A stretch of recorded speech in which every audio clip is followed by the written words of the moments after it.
Até onde vai o direito de uma empregada doméstica e também os deveres do empregador?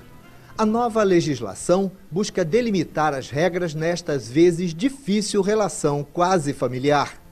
Para cumprir as novas determinações, patrões sofrerão impactos econômicos, é verdade, mas a legislação passa a manter uma relação menos paternalista com os empregados. Os direitos de cada um. Este é o tema em debate em mais esta edição de A Polêmica.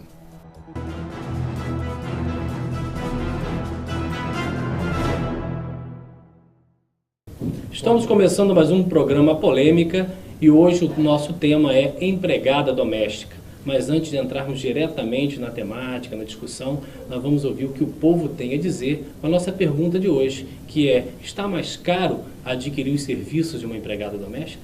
As condições financeiras não dá por enquanto. Então você acha que está caro? Sim, tá bastante. Eu acho caro e acho que não faz como eu faço. Você tem que cumprir com todas as normas direitinho no momento. Aí como é que você faz? Eu mesmo faço. A gente paga mais caro do que a gente ganha. Sai muito caro pra gente manter.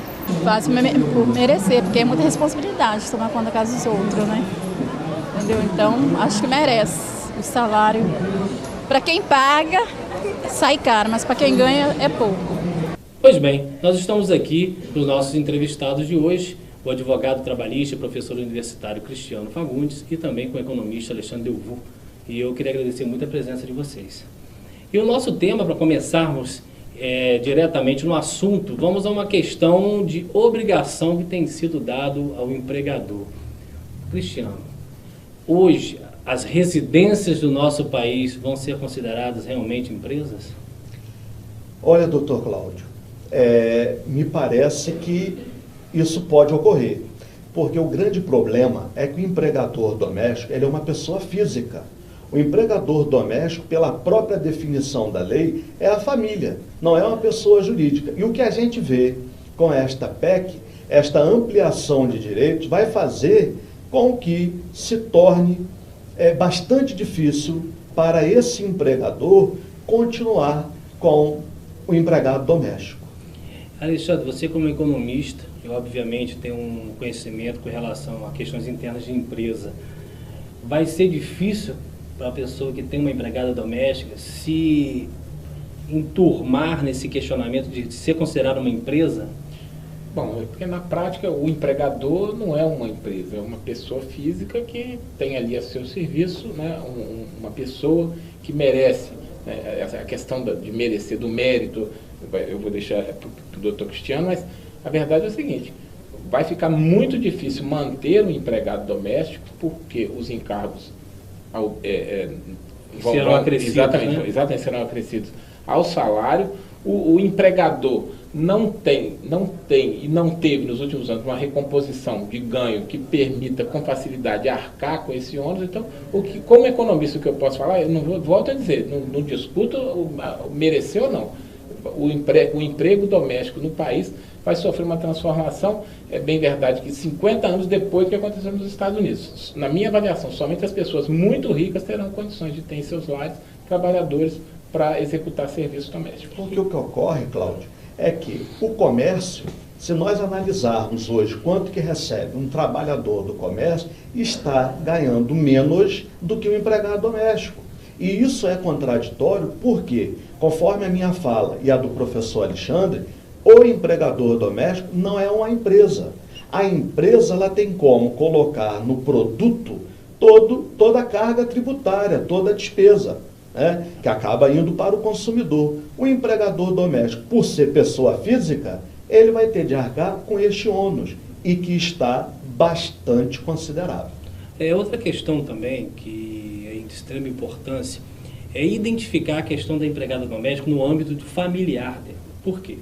Muita gente fala assim: eu tenho empregada doméstica, pago a carteira dela, só que ela trabalha lá na minha empresa. Ela faz o serviço lá, faz o cafezinho lá, faz até uma comidinha pra gente lá, limpa o setor todo, e é a minha empregada doméstica. E aí vem aquela questão, esse conceito acadêmico de âmbito familiar, serve para esse exemplo que eu estou te falando? Não, aí neste caso, o direito do trabalho, ele tem como princípio a primazia da realidade. O que seria a primazia da realidade? Olha, não estamos preocupados com a nomenclatura, com o aspecto que consta até da carteira de trabalho. O que o juiz vai levar em consideração é a realidade. Se quem toma este serviço, se o tomador é a empresa exerce atividade com finalidade lucrativa. Então já descarta a possibilidade de se considerar este trabalhador como empregado doméstico. O mesmo ocorreria, para ficar claro, Cláudio, para o nosso telespectador, imagine que eu leve para o meu escritório uma pessoa para fazer a faxina diariamente. Essa pessoa não é uma empregada doméstica, porque ela, mesmo que vá trabalhar para fazer o café, para servir a água, porque ali ela não está trabalhando para o âmbito familiar.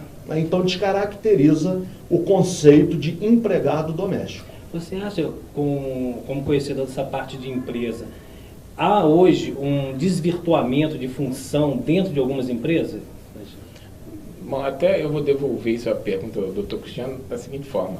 Eu entendi o seu questionamento. Nós temos hoje as empresas prestadoras de serviços de limpeza que colocam os seus terceirizados nas empresas.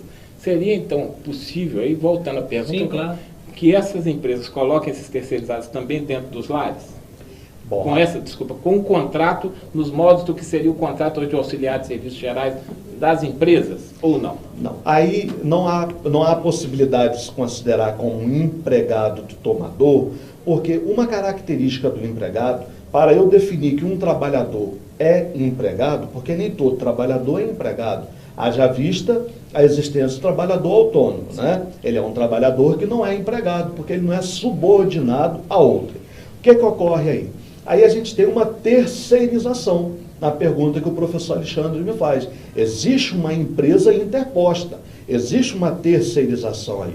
E falta, então, a pessoalidade. Porque hoje a empresa pode determinar que vá o trabalhador X, no outro dia vá o trabalhador Y. Que não é o caso da doméstica. Que não é o caso do empregado, qualquer empregado, inclusive o doméstico. Porque uma característica para definir um trabalhador é a pessoalidade nesta prestação de serviço. Ele vai ser um empregado da empresa, né, mas não um empregado do tomador do serviço. Quem seria o tomador do serviço neste caso? O dono da casa. Mas aí partindo desse princípio, surge uma questão muito interessante, e eu até recebi por e-mail, eu arrumei um pouquinho a pergunta, mas eu acho que eu já te fiz até essa pergunta em uma outra oportunidade. Digamos que aquela empregada doméstica esteja cumprindo a carga horária dela normal prevista em lei. Só que lá no finalzinho, nas 2 últimas horas de trabalho, antes de ir para casa, a filha vem junto com a mãe para casa, né? E a mãe pede para ela ir ajudar naquelas horas finais. Termina de varrer essa sala para mim, deixa o café pronto para o patrão, e aquilo ali torna-se uma coisa corriqueira. Pelo menos os 5 dias da semana, na hora que vai embora para casa, ela vai junto. Esse tempo que essa menina está trabalhando lá, em tese com a permissão até do próprio patrão, ela pode futuramente requerer judicialmente um vínculo empregatício? Você está falando a filha da empregada. Da empregada. Bom, pode ocorrer sim, né? Pelo princípio da primazia da realidade, porque a pessoa está sendo beneficiada daquela prestação de serviço. E a gente pode ter, Cláudio, até vínculo de emprego entre pessoas da família. Não há nenhum impedimento que um pai tenha como um empregado um filho. Né? Então, se essa pessoa está trabalhando com habitualidade e, sobretudo, se ocorrer o seguinte, no final da semana, ou numa quinzena, ou de forma mensal, acontecer alguma remuneração. Olha, vou te dar tal valor pelo auxílio, pela ajuda.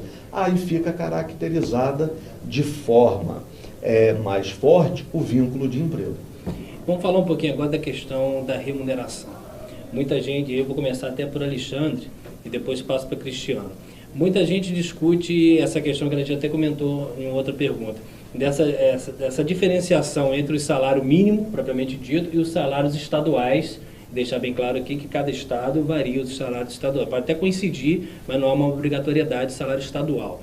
E muita gente fala assim, eu pago a minha doméstica um salário federal e meio. Né? Essa expressão, essa resposta vou deixar até para o Cristiano. Mas para você, a questão do impacto do aumento salarial da doméstica, o salário da categoria em face do salário mínimo federal básico. Como é que você vê isso como economista? Bom, aí eu volto àquela discussão. Um empregado doméstico vai custar, se eu estiver errado, doutor Cristiano, para me corrigir, pelo menos R$ 1.200 por mês, R$ 1.300, sem contar o custo da alimentação. No estado do Rio, No estado do Rio, considerando o salário do estado do Rio. Porque aí você tem fundo de garantia, tem férias, adicional noturno, férias. Existe uma questão que eu queria que o senhor comentasse depois, que é o fato do empregado dormir na casa, o que o senhor pode levar, desculpe se eu antecipei. Então, esses encargos, né, inviabilizam para, vamos dizer assim, o empregador médio, que a renda média no Brasil não é tão alta, manter aquele contrato. Então, com certeza, vamos ter, por um lado, um efeito positivo, que é o aumento da renda, muito justo, é um trabalho que, como outro qualquer, vamos ter o aumento da renda de pessoas que terão maior poder de consumo, maior poder aquisitivo, porém, há risco, e aí é que precisa ser avaliado melhor esse impacto, de grande desemprego nesse setor.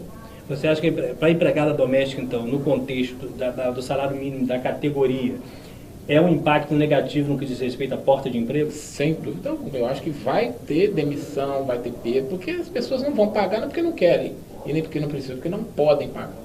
Cristiano, concorda com essa linha da questão do impacto econômico? Concordo, porque inclusive isso vai ao encontro do que nós falamos no início.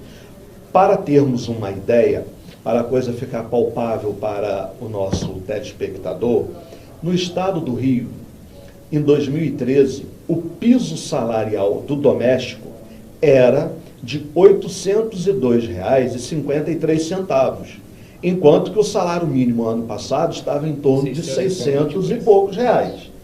Nós não temos agora, em 2014... Não tem nem lógica, né? Você que paga receber menos do que você tem que pagar. Né? E o que ocorre?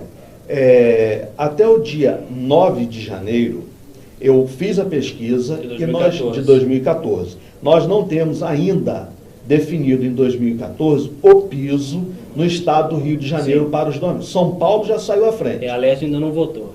São Paulo já fixou, está hoje em 810 para 2014. E aí a gente vê, olha a contradição a que eu me refiro. O Rio de Janeiro, em 2013, a partir de 1º de janeiro, o piso no estado do Rio para o doméstico já era 802. Em São Paulo, a partir de agora, 1º de janeiro, é que passou para 810. Então, o que eu penso? Bom, se no Rio já está 802, deve sair mais ou menos perto de março, porque no Rio sempre é um pouco mais lento. Geralmente sai em março, retroagindo a janeiro. Você tem que pagar aquelas diferenças. As diferenças de janeiro e de fevereiro. Eu acredito que o piso no estado do Rio para o doméstico vai ser fixado em torno de 860, 880 reais.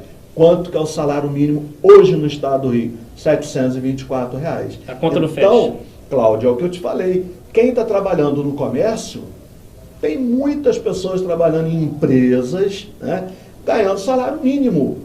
E quem está trabalhando em casa, quem é o empregado doméstico, vai ter aí um piso nessa ordem no estado do Rio, de 860, 870, mais toda uma questão que é inerente a esse tipo de trabalho. É a alimentação, que na prática, embora permitido por lei, a gente sabe que não vai ter o desconto. Sim. Né? E outras questões, água.